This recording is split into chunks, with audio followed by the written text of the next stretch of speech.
This hour, the body found dismembered in coolers has been identified now as 65-year-old Richard Miller. We're also learning more about the criminal history of the man accused of killing him.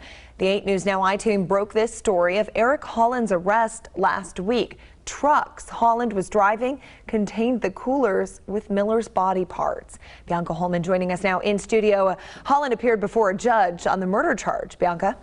Well, in court on Tuesday, a discussion on Eric Holland's long criminal history that started in the 1970s. The prosecution listed charges for every decade all the way until his most recent arrest for murder.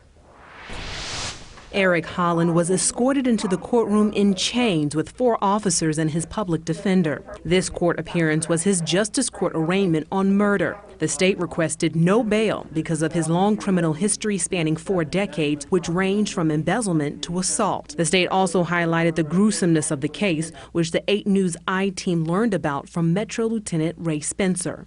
We've recovered evidence that shows that he purchased tools that were used to dismember the victim's body and then placed him into several ice chests that we recovered during the initial arrest. The prosecutor presented receipts found listing the purchase of trash bags and ties.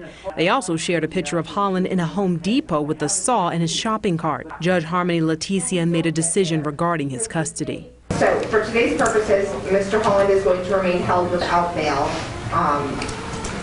I would like to have the detective here just to lay the appropriate foundation to the evidence that you're presenting.